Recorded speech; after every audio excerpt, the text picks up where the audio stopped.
Hi, this is Todd Howard of Bethesda Game Studios, and we're here to show you a sneak peek at our latest game, Skyrim. Each time we do a new Elder Scrolls game, we like to start fresh, and Skyrim is no different. Coming off of Oblivion, and then the team did Fallout 3, we had a huge list of things we knew we wanted to do technically with the current generation of hardware and PCs to bring a virtual fantasy world to life. So we've rewritten the render, we've rewritten all the gameplay, the scripting language, the faces, the foliage, and all this comes together in our new engine we call the Creation Engine. So we're interested in all the little details like this plant here, the medium details of these logs and trees, and all the way up to distant mountains. And if you've played our previous stuff, you know that mountain is not just a backdrop. You can walk all the way to the top of that mountain. And it's a huge world. Like our previous games, you can create any kind of character you want and then go do what you want. The game's primarily designed as a first-person game, but you can also play in third person.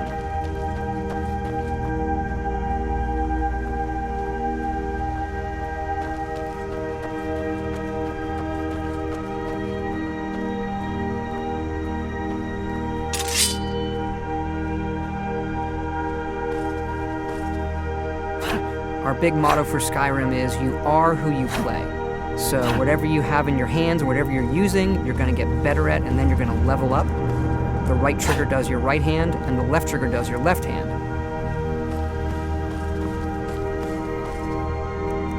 And you could put either a weapon or a spell.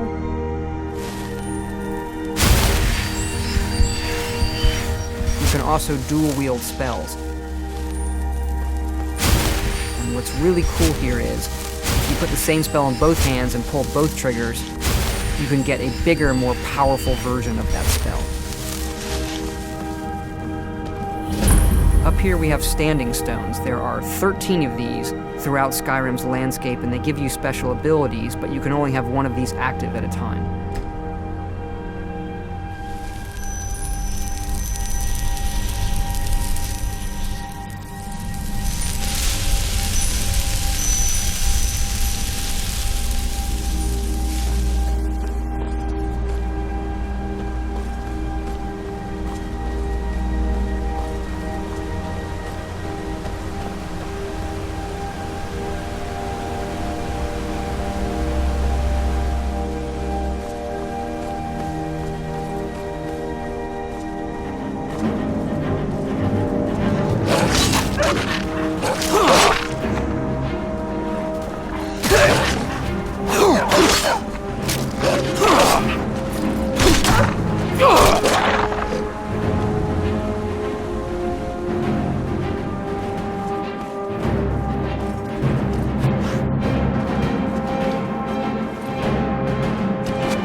This is your character menu.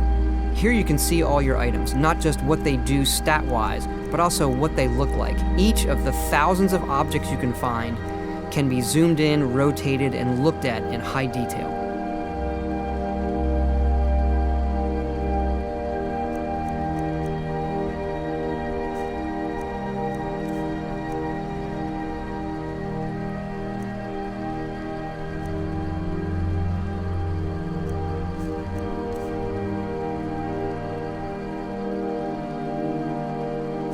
With the skills menu, you look to the heavens, and here you can see all of your skills, how they're progressing, and as your skills increase, you'll push yourself to leveling up. The higher the skill, the more it affects your level progress. And when you level up, you get to pick a perk. Each of these skills has its own perk tree. As you develop your character, it's like the game is drawing this custom constellation for who you are. Lastly, we have the map, and we're just going to pull the camera back here and show you how the level of detail system works in the game. We're just rendering the whole world.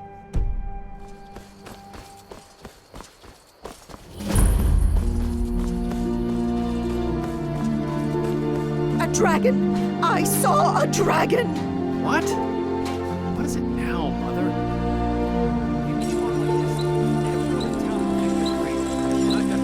Ain't every day we get visitors in Riverwood. Gerda's family first settled here as woodcutters a few generations ago. She and Hod run the mill. I make a decent living sharpening axes and fixing the sawmill.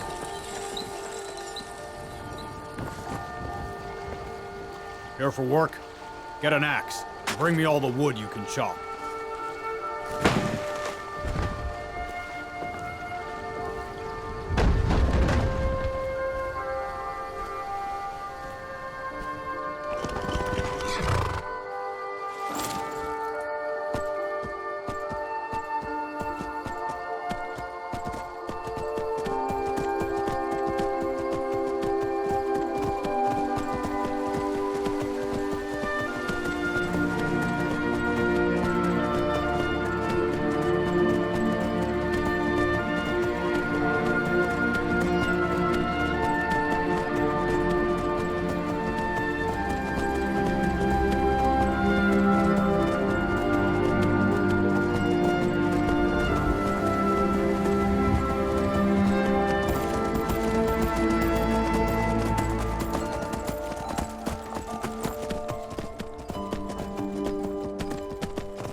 This mountain here is the tallest mountain in Skyrim. It's called the Throat of the World.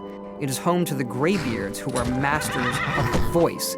The voice is the ability to use the language of dragons and form these magical shouts. And this is a power that you will learn throughout Skyrim's main quest.